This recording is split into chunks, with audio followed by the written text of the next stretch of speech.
Buenas tardes, doctores actuales, ¿cómo están? Buenas tardes. Buenas tardes. Buenas tardes, licenciado. Empezamos. Buenas Estamos tardes. ahí con el tema de los contratos.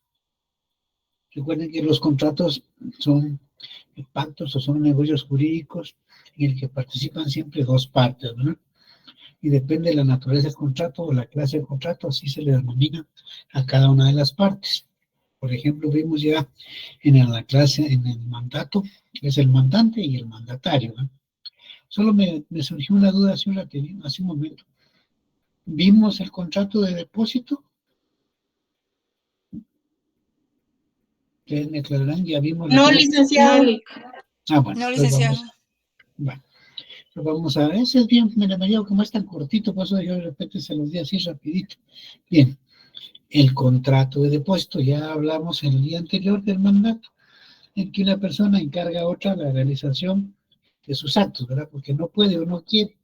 Vimos en los contratos que reguló el derecho romano en cuanto al mandato, que se refería a que había dos clases, para el negocio específico, determinado y general.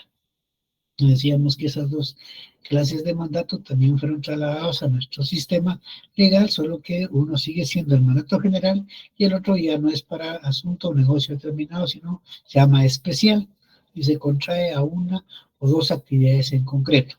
Y mencionábamos que aparte de eso, en el derecho romano, pues no se conocieron los mandatarios judiciales, no existió un mandato judicial, sino que se permitió primero que participaran los procuradores, el procurator, recuerden eso, ¿verdad? Y decíamos que después se le dio intervención a los abogados. En la actualidad tenemos un mandato que se llama mandato judicial, y ese mandato pues se regula en la ley del organismo judicial porque es para ejercer funciones puramente jurisdiccionales, ya que ese mandato judicial solo es útil en los tribunales, fuera de ahí no tiene absolutamente ningún fin, no es útil para nada. En eso que habíamos quedado, y vamos a ver entonces el contrato de depósito, que realmente es un contrato bien breve. Primero que nada, ¿en qué consiste eso?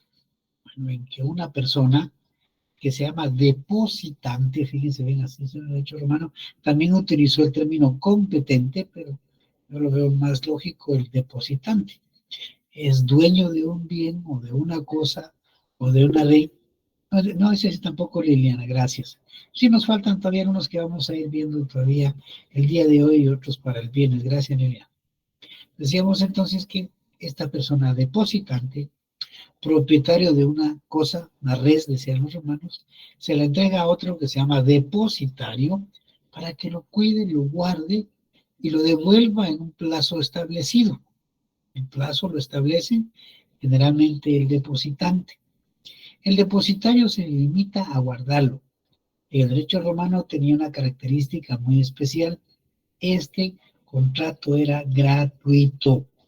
Esa era su característica esencial, su gratuidad, es decir, el depositario no cobraba absolutamente nada para cuidar la cosa o el bien que se le encargaba, pero era ingrato, porque sí le ponía obligaciones en cuanto a su cuidado, a su conservación y a responder por su deterioro y su pérdida, ya que de ser depositario en esos tiempos de hechos romanos, la verdad es que no creo que alguien haya querido hacer. Los romanos establecieron de que si en un caso se pactaran honorarios, eso dejaba de ser un contrato de depósito. Podía ser un contrato de mutuo, pero no de depósito. Así de simple. Y se estableció claramente que para eso se regularan las obligaciones provenientes del jus del jus gentium, sí, del jus gentium, en cuanto a los pretores que los otorgaban los contratos del mutuidatio. Creo que ya lo vimos, ¿verdad? Un préstamo que se hacía a una persona y que su precio eran los intereses. Además de eso, como decíamos, el depositante es el que entrega, es el que tiene el que celebra el contrato, el que dispone de todo lo que se va a realizar. Por eso se le menciona como características a este contrato solo beneficiadas o beneficiarias para el depositante. Él era el que entregaba la cosa, o el bien. Él ponía las condiciones, él establecía el plazo, él le señalaba la obligación y el lugar donde debía entregarlo el depositario. Por eso se llama este contrato bilateral imperfecto. Piensen en eso. Se le llama contrato bilateral imperfecto. ¿Por qué? Porque todo contrato, para que se perfeccione, los mismos romanos lo establecieron, se necesitaba el consentimiento de las partes y que estaban en igualdad de condiciones. Pero como les explicaba hace un momento, aquí solo el depositante tiene beneficios, el depositario solo obligaciones, máxime que era gratuito. Por eso es que es bilateral, porque participan dos, es dos, ¿verdad? Depositante, depositario, pero es imperfecto porque no tienen los mismos derechos ni las mismas obligaciones. Ese contrato se traslada a las legislaciones modernas y lo mostramos también así en nuestro Código Civil y lo vamos a leer en el artículo 1974. Nos pedimos la colaboración, como siempre, en 1974. Del Código Civil. Sí, Código Civil, estamos, José. Hoy vamos a ver solo Código Civil.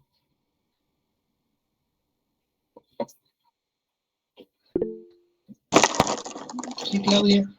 Y después el Título 10º del depósito, artículo 1974. Por el contrato de depósito de una persona recibe de otra alguna cosa para su guarda y conservación con la obligación de devolverla cuando la pida el depositante o la persona a cuyo favor se hizo o cuando lo ordene el juez. Gracias, Claudia.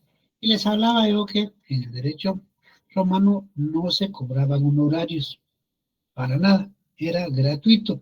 Es su característica especial, aparte de ser un contrato bilateral imperfecto. En la actualidad, esa situación de los honorarios se regula de una manera distinta y nuestra ley habla de remuneración.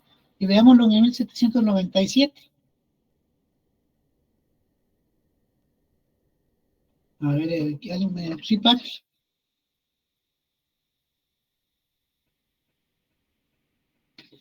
Si gusta le leo, solo lo estoy buscando. 1797, dijo. Así es. Ok.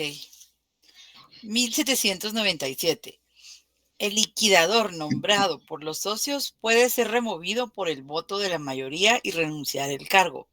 Perdón, Pati. Es 1970, 1997.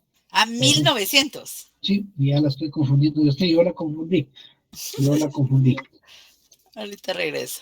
1997. 1977. El depositario tiene derecho a exigir retribución por el depósito, salvo pacto en contrario. Si las partes no se pusieren de acuerdo, fijará el juez dicha retribución equitativamente, según las circunstancias del caso. Gracias, Pati. Mires una diferencia. Como decía yo, en el derecho romano era esa gratuidad la que hacía característica esencial. Es gratis. Eso quiere decir, no se cobra. Aquí ya no. En la actualidad nuestro código regula unos honorarios y que si no se establecen lo hace el juez. Y algo más, como les hablaba hace un rato, en este tipo de contrato en el derecho romano solo tenía obligaciones, es decir, que el depositario, el depositante no solo entregaba y esperaba el plazo y lo recuperaba, no gastaba en nada, es decir, que solo utilizaba al depositario. Y esas obligaciones del depositario también se trasladan a nuestro código en esa misma característica, a excepción de que sí tiene derecho a honorarios y si no se pactan, pues se establecen judicialmente. Veamos en 1978 para ver las obligaciones del depositario en nuestro Código Civil. ¿Sí, Claudia? 1978. Las obligaciones del depositario. Guarda la cosa depositada y abstenerse de hacer uso de ella. No registrar las cosas que se han depositado en arca, cofre, fardo o paquete, cerrados o sellados. Dar aviso inmediato al depositante o, en su caso, al juez del peligro de pérdida o deterioro de la cosa depositada y de las medidas que deban adoptarse para evitarlo. Y indemnizar los daños y perjuicios que por dolo o culpa sufriere el depositante. Gracias, Claudia. Y decía hace un momento que en Roma no se depositaban cosas que no fueran dinero. Cualquier bien, cualquier cosa mueble, fíjense eso, se depositan cosas muebles, menos dinero. Eso no se podía, si se daba dinero ya era un mutuidatio, un contrato de mutuo. Y nuestro código, pues lo que hace es que habla de que cuando se trata de un depósito de dinero, hay leyes especiales, como son las leyes bancarias, por eso están las instituciones de crédito, tanto los bancos como las cooperativas. O sea que no limita el depósito, lo que queda es que crea una norma especial para esa clase de depósito cuando se trata de dinero, lo que no hicieron los romanos. Veamos el 1799, perdón, 1979, siempre estoy comiéndome como 200 artículos. 1979, ¿quién me ayuda ahí? Sí, Mónica. ¿Qué artículo dijo, licenciado? Perdone. 1979. 1979. 79. Los depositarios de documentos que devengan intereses están obligados a realizar el cobro de estos en las fechas de sus vencimientos, así como ejecutar los actos necesarios para que tales documentos conserven su vigencia. Mírenme qué dice el siguiente, Mónica. 1980. Uh-huh. Si por culpa del depositario se hubiera roto la cerradura o el sello de un depósito que se hizo en caja, fardo o paquete, cerrado o se tendrá como cierta la declaración jurada del depositante acerca del contenido mientras no se pruebe lo contrario. Volvemos otra vez a lo mismo. Siempre tiene la carga el depositario. Vean, nuestro código en este caso es mero seguidor de la tradición romanista de que las obligaciones solo son del depositario. O sea que no creo que alguien quiera ser depositario. Si a mí me hablara, les diría que mucho gusto, pero no. Igual les aconsejaría yo a ustedes, ¿verdad? No les aconsejaría para nada que recibieran en depósito un bien mueble si van a ser solo sujetos de obligaciones y no van a sentir ningún beneficio. Aunque aquí, pues en la actualidad sí se permiten honorarios, pero cuando no se pactan se permite al juez y para eso hay un arancel, pero el arancel ya es bastante viejito y los precios que se fijan ahí, que se cobran, son muy bajos. Entonces, un consejo diría no, la verdad es que no. Y ese es el contrato de depósito que yo tenía, como es tan corto, tenía la idea que ya lo habíamos platicado. Pero veamos ahora el otro contrato, que es el que comúnmente se hace en Guatemala diario. El contrato de compra-venta. ¿Se recuerdan de la emptio venditio, verdad? El que se traslada la propiedad de un bien, de una red mancipi que hablábamos. ¿Y se recuerdan cuáles eran los requisitos para que se celebrara la emptio venditio? ¿Quién se recuerda? La emptio venditio, la compraventa en los primeros tiempos del derecho romano. ¿Qué requisito debía reunir la emptio venditio?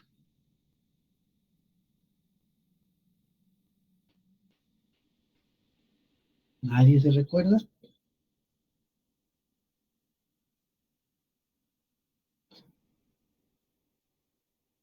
A ver, ¿quién se recuerda? Usted, Mónica, siempre está en clase, Pati también, Elena, José Chávez, Claudia, tenemos siempre Liliana, siempre están en clase. A ver, y los demás que también están, ¿quién se recuerda de la que era la emptio bendito y cuáles eran sus características especiales?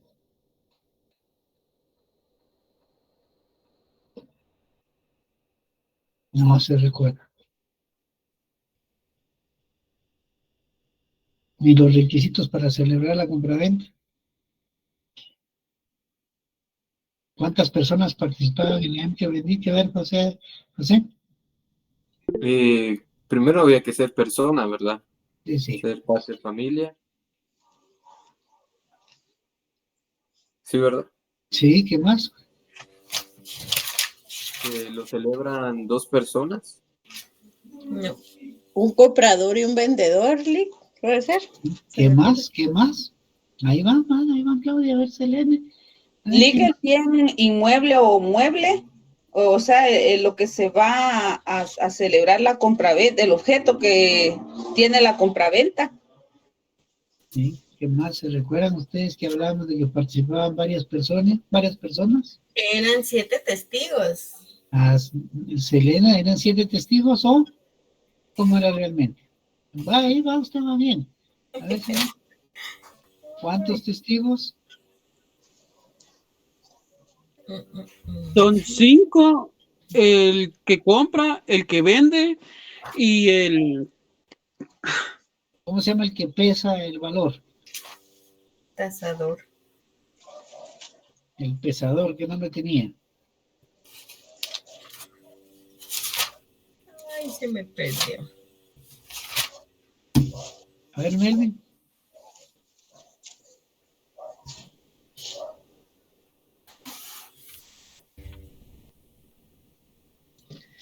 Licenciado, el que pesaba se llamaba Libriopens. Ahí estamos, Elena. El libro es el que se encargaba de pensar el precio, porque en ese tiempo no había moneda. Entonces se pesaba, ya fuera oro, plata, cobre, lo que fuera, pero no existía la moneda como hoy, ¿verdad? Decir, bueno, cuesta tanto, aquí está, no existía. Esa compraventa, esa emptio venditio, se transforma totalmente en la república y más que todo en el imperio. Y aquí es un contrato bilateral, ya no imperfecto, sino perfecto. ¿Por qué? Porque participan 2 personas, el comprador y el vendedor, y ambos tienen derechos y obligaciones, y se perfecciona por el consentimiento. Los derechos romanos establecieron que no era necesaria la entrega inmediata del bien objeto de la compraventa, pero sí el consentimiento. Eso era lo más importante, en que las partes se ponían de acuerdo. Pero no solo eso, decían los romanos que además de establecer el bien y el precio, había que trasladarlo, tradere, dice, trasladarlo, entregar, pero el precio es vital. Si no había precio, no había compra-venta, o si no se establecían las condiciones para fijarlo. Ese contrato de compra-venta, pongan ahí, requisitos esenciales, la cosa o el bien, que fuera mueble, fuera inmueble, no importara, y el precio. Si no había precio, no había contrato. La cosa, como decía, no era necesario que se entregara, sí se establecía cuál era, pero no era necesaria la entrega en el momento, podía entregarse después, trasladarse, dice tradere. Fíjense bien esto, no es una obligación de dar, no, este es tradere, trasladar, porque se traslada con todos los derechos y todas las obligaciones que tiene la compraventa. Ese contrato ha sido el que más se ha desarrollado, ¿verdad? Ya sé que se celebraba ahí hoy. Todos los días celebran contratos de compraventa. La cosa, el bien, la cosa o el bien es el mismo. La cosa, el bien, la cosa, bien o res, como digan los libros, y el precio, el pretium. Pretium, se lo voy a poner acá. El pretium. Así que, el pretium. Eso quiere decir el precio, es lo que vale. Entonces, los elementos de un contrato de compraventa son el comprador, el vendedor, y los elementos esenciales son la cosa o el bien y el precio. Apúntenlo ahí bien. Pretium es precio. Res, así como se oye res, esposa, ¿verdad? A eso se refieren los hermanos. Cuando dice res, se refiere a los bienes, ellos lo derivaban como cosa. Ese es el contrato que se llama la compraventa. Y aquí, pues teníamos primero las obligaciones del vendedor.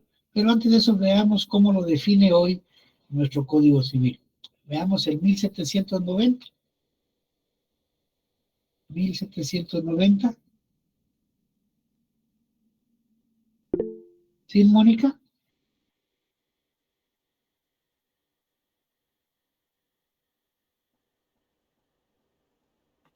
Por el contrato de compraventa, el vendedor transfiere la propiedad de una cosa y se compromete a entregarla, y el comprador se obliga a pagar el precio en dinero.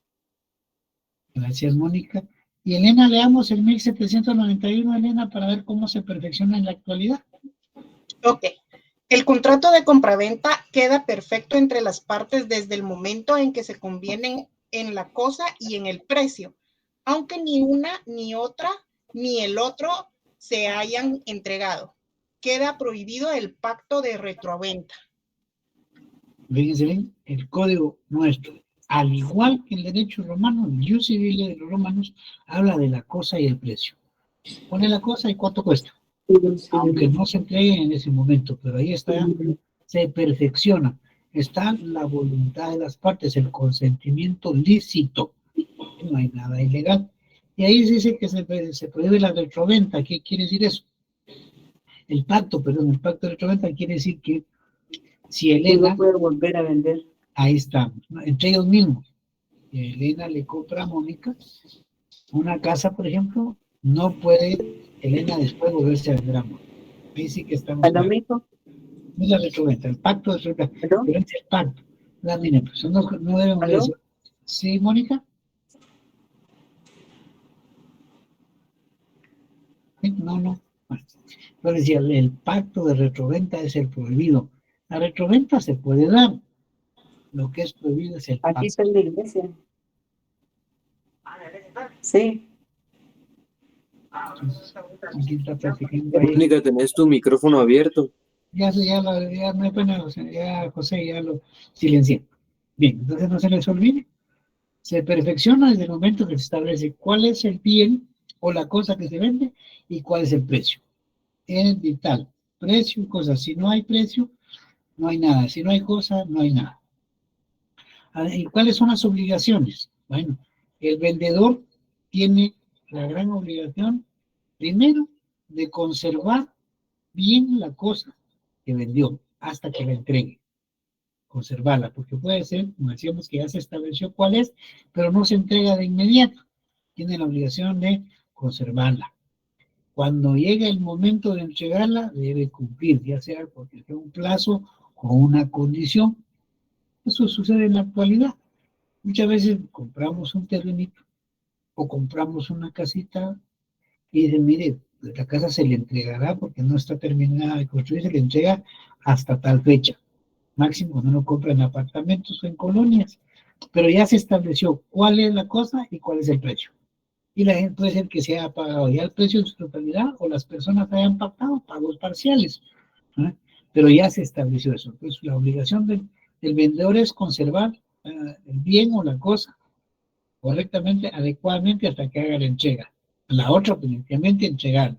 Y si hay problemas con esas propiedades, con otros señores, responder por lo que se llama evicción, es decir, que no esté sujeto a problemas.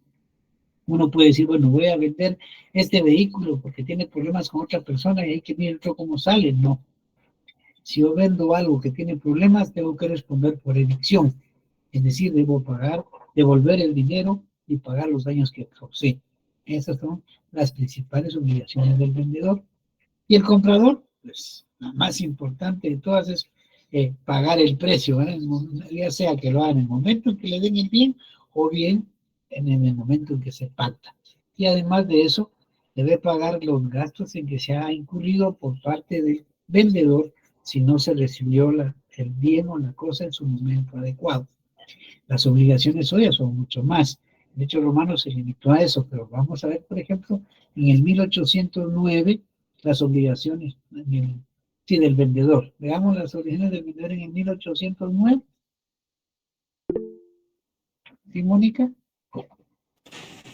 Artículo 1809. El vendedor está obligado a entregar la cosa vendida y a garantizar al comprador la pacífica y útil posesión de la misma. La entrega se hará en el lugar señalado en el contrato y a la falta de convenio, en el lugar en que la cosa se encuentre al tiempo de la venta. Gracias, Mónica. ¿Y la del comprador? En el 1825. 1825. 25. La obligación principal del comprador es pagar el precio en el día, lugar y forma estipulado en el contrato. A falta de convenio, el precio debe ser pagado en el lugar y momento en que se hace la entrega. Gracias, Mónica. Ahí está, muy claro. Ahora bien, los romanos establecieron características o requisitos o condiciones del precio. Fíjense en eso. Primero que nada, el precio tiene que ser verdadero. Es decir, si no se acuerda al precio exacto, la venta no tiene ningún efecto. Debe ser cierto, es decir, deben saberlo las dos partes. A mí me costó tanto, se lo voy a dar en tanto, y eso es lo que va a pagar. Es decir, no, mire, es que elige un precio, no, usted me dijo otro, entonces ya no es cierto. El precio tiene que ser cierto. Tiene que ser pecuniario, es decir, en dinero, pecuniario. Y además agregaron los romanos que el precio debería ser justo, es decir, no se puede aprovechar nadie, ni el comprador ni el vendedor, de un precio por necesidad de uno de los vendedores o por ignorancia o por cualquier cosa. Si se daba esa circunstancia, cualquiera de los dos tenía el derecho de rescisión. Y la rescisión es dejar sin efecto esa venta. Es decir, bueno, yo como comprador está en una necesidad, me lo va a dar a mitad de precio. Eso no es un precio justo. O el que lo está vendiendo, me voy a aprovechar de que no sabe los precios de las cosas y tiene dinero, que lo voy a vender al doble de lo que vale. Eso no es un precio justo. Entonces, no se les olvide, 4 son los requisitos o características del precio. Ser verdadero, verum, dicen los romanos, verum, ser certum, cierto, ser pecuniario, o sea, dinero, y ser justum, justo. Lo voy a poner acá para que les quede en eso. Primero, verum, así va a decir, verum. Verum es que es verdadero, ¿cierto? Que es cierto. Pecuniae, que es el dinero. Y justum, que es justo. Ahí están las 4 características, apúntenos por ahí. Esas son condiciones, requisitos o características del precio. Algo importante que los romanos establecieron y que también se establece en la actualidad, que podían venderse derechos de herencia y cosas futuras. Fíjense bien eso. ¿Cómo voy a vender yo algo futuro? Pues se da, especialmente en lo que es la agricultura y la industria. Pero no vamos a complicarnos la vida, vamos a dar el ejemplo de lo que es la agricultura. Se puede sembrar, por ejemplo, maíz en un área determinada de terreno y se ha establecido que ahí van a cosecharse en su momento, por decir, 100 quintales. Y yo puedo venderla desde ya. Y se da en la actualidad, a veces se compran las cosechas antes. Compran la cosecha. Ya lo puedo comprar ahora y me pagan hoy o ya no tengo ningún derecho. Si el comprador pues ya tiene conocimiento, sabe que puede salir, la ley permite márgenes de más o de menos, pero no márgenes exagerados, sino tolerables, ¿verdad? Que sea justo, ¿verdad? Que no se va a decir que se aprovechan de la situación. Eso se da lo que se llama venta de cosas futuras. Y en nuestro código lo regula en el 1805. ¿Tiene ayuda en 1805?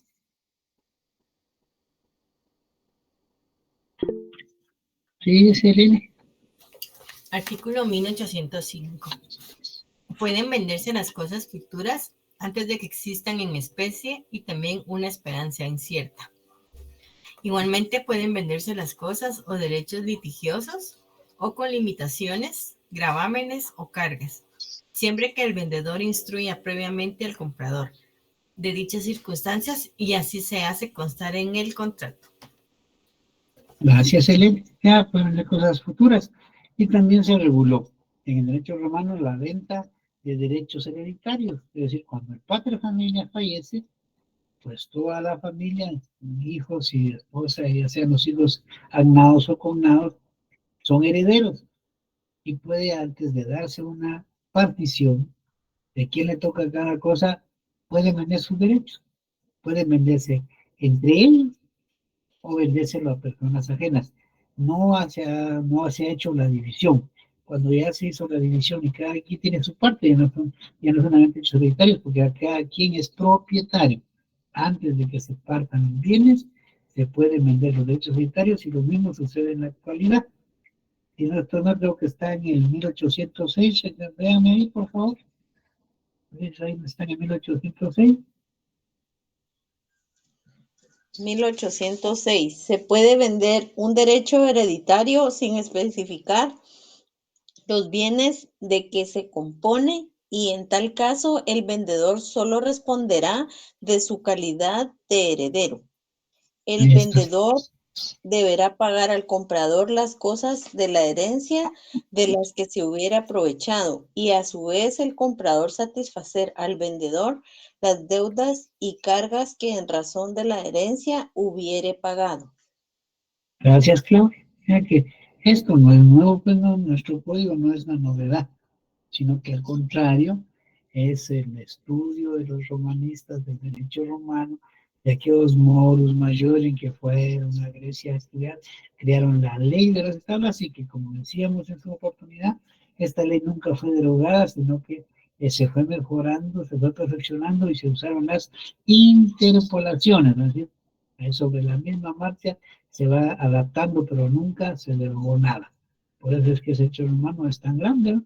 Y aquí lo tenemos plasmado en nuestro Código Civil, igual que ustedes ven en sus copias, sus resúmenes, sus libros que tienen acceso al derecho humano, van a nuestro código y ahí lo encontramos en el Código Civil y hasta en el mismo orden, en el que no hay nada que digamos que sorprendernos, que novedoso. Claro, en la actualidad pues, hay gente que se ha dedicado a perfeccionarlo, pero no lo han cambiado en sus raíces como es el derecho romano. Entonces, la emptio bendicho, la compra-venta que se realiza todos los días. Es increíble cómo todos los días se realiza compra-venta. Uno va, necesita un par de zapatos, es una compra-venta, una camisa, una compra-venta, va al mercado, compra ahí lo que necesita para la casa. Esa es la emptio bendicho, todos los días la compra-venta. Es el contrato que más se utiliza cotidianamente. Todos compramos. Solo el hecho de que pasemos a comprar por un café, ya estamos celebrando un contrato de compra-venta. Yo compro y el otro me vende, ¿verdad? A un precio específico y no se les olvide, ahí déjenos bien clarito las clases o características o cualidades o como ustedes quieran llamarle del precio, ¿verdad? No se les olvide que debe ser verdadero, que debe ser cierto, que debe costar en dinero y que además debe ser justo. Aquí ya no, en esta época de derechos humanos, ya no hay nada de que tiene que haber 5 testigos, el comprador y el vendedor, y el famoso libriotin, ya no. Ya ese sistema quedó excluido, se volvió obsoleto y se creó la compraventa, en la que participan el comprador y el vendedor, que realizan el acto con su espontánea y única voluntad. Requisitos especiales, ya lo vemos, precio, la cosa o el res o el bien, como quieran llamarlo. Es en cuanto a la compra-venta. A veces les pregunto en el examen, ¿qué contrato sustituyó la emptio benditio? Pues es muy fácil, ¿verdad? La compra-venta. Dime, uno supone que el arrendamiento, que la sociedad, fíjense eso, emptio benditio, yo se los digo, pónganme ahí al margen de donde esté sus resúmenes, de sus copias, me pongan compra-venta antes emptio benditio. Punto, ahí está claro. Ya no hay testigos, no hay librotens, solo quedó el comprador y el vendedor, quienes utilizan su pleno consentimiento. Hasta ahí es la compraventa. Pero además de eso, se dio otra clase de contrato en el derecho romano. Las sociedades, societas, así le llamaron a ellos, societas, ¿no? Societas. Las sociedades.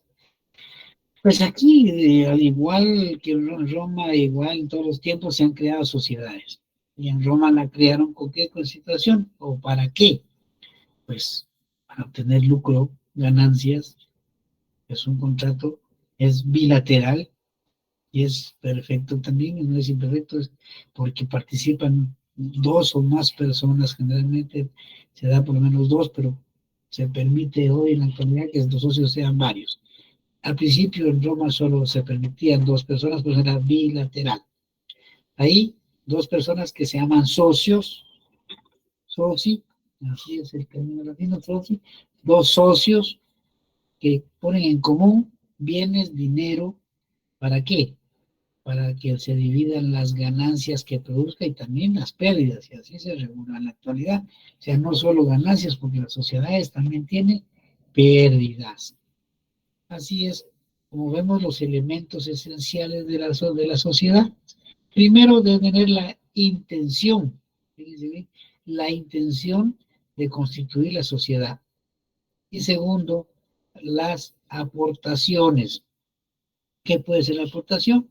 Pues pueden ser bienes o cosas, pueden ser servicios, es decir, alguien también puede dar sus conocimientos, ¿verdad?, sobre determinada materia. No tiene dinero, pero sí conoce, sabe administrar, puede administrar, o sabe construir algo y pone lo que es sus conocimientos, sus servicios a favor de la sociedad. ¿Para qué?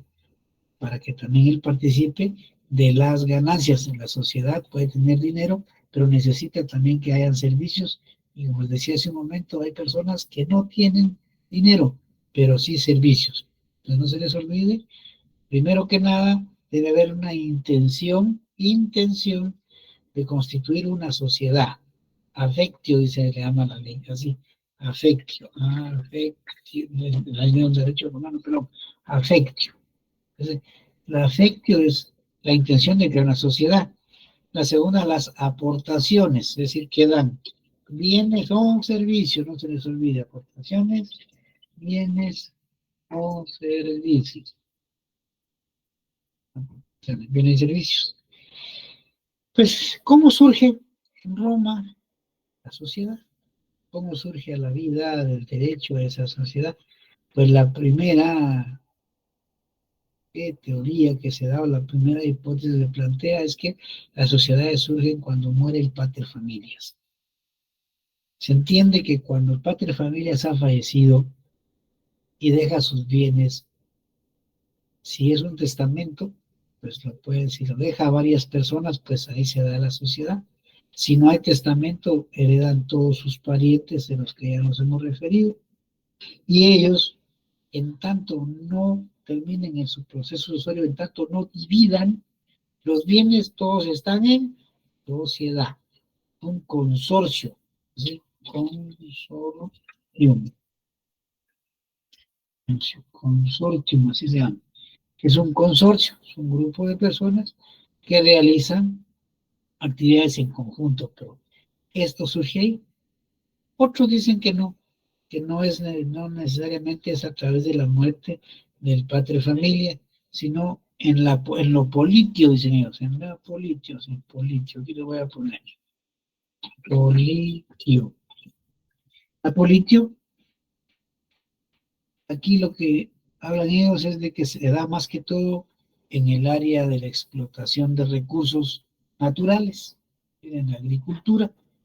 Dice ahí que pues una persona pone la propiedad, que es el dueño del terreno, pero no tiene los bienes o el dinero para comprar los insumos para producir, pues otro los pone. Eso se llama politio. Entonces hay el agricultor y el politor, son los que dirigen la explotación o se dedican a explotar ese bien y reparten los bienes, las ganancias, incluso con las pérdidas. Entonces, dos corrientes de cómo surge el contrato de sociedad: a través de la muerte del pater familias, a través de la sucesión, y otro a través de la politio, que es un negocio que se da entre dos personas. Por eso dice que es un contrato bilateral. ¿Dónde encontramos nosotros aquí en la sociedad? Pues nuestras sociedades están reguladas tanto en el Código Civil como en el Código de Comercio. pero no nos vamos a hacer bolas con el Código de Comercio. Veamos cómo dice el Código Civil, qué concepto nos da en el 1728. ¿Sí, Mónica? Artículo 1728. La sociedad es un contrato por el que dos o más personas convienen en poner un común bienes o servicios para ejercer una actividad económica y dividirse las ganancias. Ahí está. Ganancias, ¿verdad?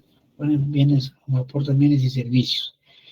Y los romanos establecieron varias clases de sociedad. Pero vamos a ver unas 3 o 4 para no equivocarnos. Todas son sociedades, no se diría societas, ¿verdad? Todas son societas. La primera se llama rerum. Rerum.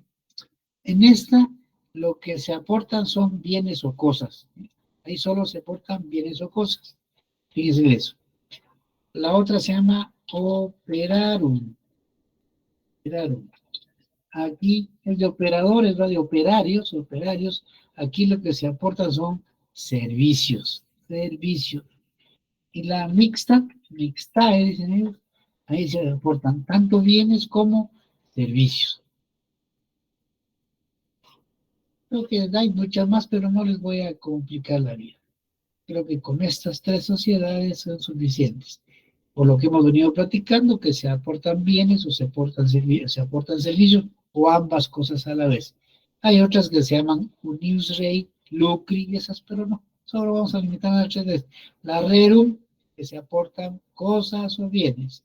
La operarum, que lo que les prestan son servicios, que prestan eso, pues operarum de operarios, ¿no? O bien es mixtae, que se aportan bienes y servicios. Con esas 3 creo que es suficiente que tengamos ahí. Además de eso, vemos cuáles son las clases de sociedades que se dieron en Roma.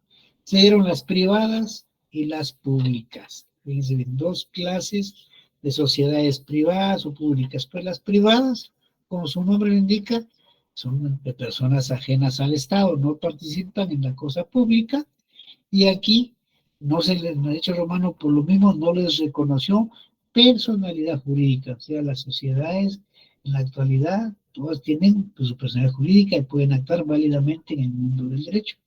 Sin embargo, los romanos no les reconocieron a la sociedad privada personalidad jurídica.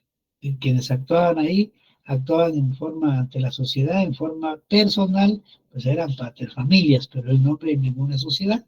Por el contrario, estaban las sociedades públicas, esas sí estaban reguladas por las leyes romanas. Y ahí sí que tenían su personalidad y podían actuar válidamente en el mundo del derecho, pero establecieron que se dedicaban a actividades puramente de interés público, ¿sí? Beneficios colectivos, pero sí generaban derechos. Por ejemplo, que es que se dedicaban a la construcción de infraestructura. Solo podían hacerlo las sociedades públicas en beneficio de la sociedad, intereses generales, pero tenían ganancias. A eso se refiere lo que es en la actualidad. Hay distintas clasificaciones a sociedades, más que todo en el derecho mercantil van a encontrar ustedes anónimas, de responsabilidad limitada, van a encontrar sociedades en comandita por acciones, pero eso no es para ahorita, solo es una referencia. Lo que yo quiero es que tengan ustedes presentes esta nada más, ¿no? Las clases que son públicas y privadas. ¿Qué derechos tenían los socios? Bueno, pues tenían los derechos, las ganancias, así que tenían aquellos que, si sus aportaciones, tenían que darle de acuerdo a sus aportaciones. Si sus aportaciones eran en partes iguales, pues todos iban a recibir sus ganancias en partes iguales. Pero podía ser caso de que fueran desiguales. Si eran desiguales, pues también se repartían en las mismas condiciones. Y también, había servicios, como decían, los que se aportaban gente o sus padres, familias que no tenían dinero, pues lo que hacían era simplemente darle su porcentaje de acuerdo al servicio que prestaba, a los conocimientos que tenía y que eran útiles para la sociedad. Y en la actualidad también se establece que los socios industriales, se les llama también, o los que aportan servicios, tienen derecho a participar en las ganancias y en las pérdidas también. Y si no se hace un contrato que no tenga beneficios para los, o ganancias para los socios que aportan solo sus conocimientos, sus servicios, es nulo. Veamos qué dice el 1732.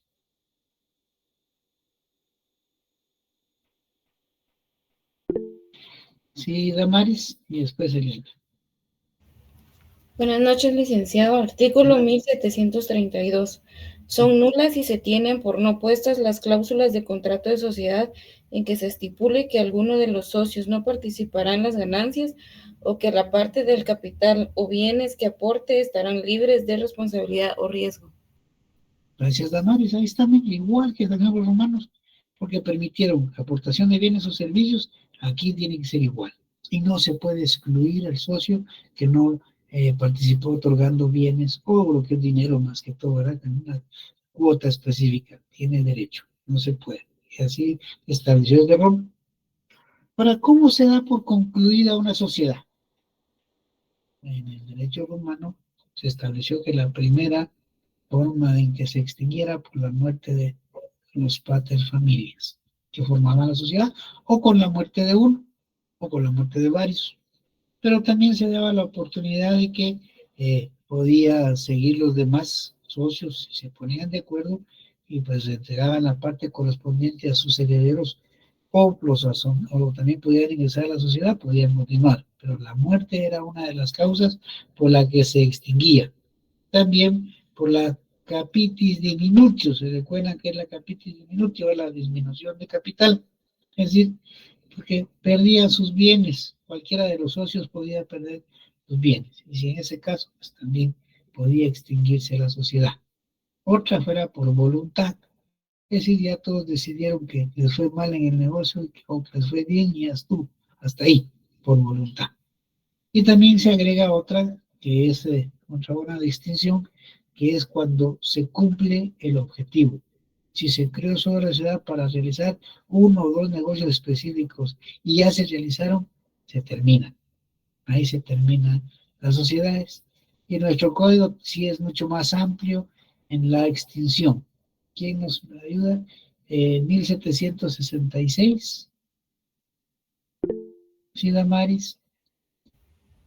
Artículo 1766. Puede rescindirse el contrato de la sociedad parcialmente o disolverse y extinguirse en su totalidad. Se rescinde parcialmente. Si un socio para sus negocios propios usa del nombre, de las garantías o del patrimonio perteneciente a la sociedad. Si ejerce funciones administrativas del socio a quien no corresponde desempeñarlas según el contrato de la sociedad. Si el socio administrador comete fraude en la administración o cuentas de la sociedad, si cualquiera de los socios se ocupa de sus negocios privados cuando está obligado por el contrato a ocuparse en provecho de la sociedad, si alguno de los socios incurre en los casos de los artículos 1744 y 1749, según la gravedad de las circunstancias, y si se ha ausentado el socio que tiene obligación a prestar servicios personales a la sociedad y requerido para regresar, no lo verifica o manifiesta que está impedido para hacerlo. Gracias, Damaris. Y de esas mismas formas de distinción o adicionales los encontramos en el 1768. ¿Quién colabora? Sí, Mónica. Artículo 1768. Se disuelve totalmente el contrato de sociedad, número 1, por concluirse el tiempo convenido para su duración, por acabarse la empresa o el negocio que fue objeto de la sociedad o por haberse devuelto imposible su consecuencia. Número 2, por la pérdida de más del 50% del capital, a menos que el contrato social señale un porcentaje menor. Número 3, por quiebra de la sociedad. Número 4, por muerte de uno de los socios, a no ser que la escritura contenga el pacto expreso para que continúen los herederos del socio difunto. Número 5, por la interdicción judicial de uno de los socios o por cualquier otra causa que prive de la administración de sus bienes. Número 6, por quiebra de cualquiera de los socios. Y número 7, por voluntad de uno de ellos. Gracias, Mónica. Las causas que leímos son más amplias. No es de que habíamos que en el derecho romano eran menos. 4 creo que señalamos en el derecho romano, que era primero la muerte, ¿verdad? Que es una forma del pater familias, salvo que decidieran continuar. La capitis diminutio, ¿verdad? Que fue la otra. Hablamos de la voluntad de los socios y también por haberse cumplido. Vemos que nuestro código sí es bastante amplio en cuanto a las causas de terminación o de extinción o de disolución de las sociedades. Bien. Con eso terminamos el tema de las sociedades. Hemos platicado hoy brevemente de 3 clases de contrato: el depósito, la compraventa y la sociedad. Con eso vamos a dejar el día de hoy. El viernes vamos a terminar, ya solo nos quedan un par de cositas: el contrato de arrendamiento y los seguros. Vamos a verlos el día viernes y con eso terminamos lo que va a ser el contenido del examen. Y también les voy a dejar de molestar tanto, especialmente a los que me apoyan con la lectura. Y así es que les deseo feliz noche. Todavía les queda un periodo, pero tiempo para que se estiren un poquito, tomen su cafecito y se estiren para prepararse y después pues cena como normal. Buen provecho y nos vemos con Dios el viernes. Buenas noches, licenciado. Buenas noches, licenciado. Buenas noches.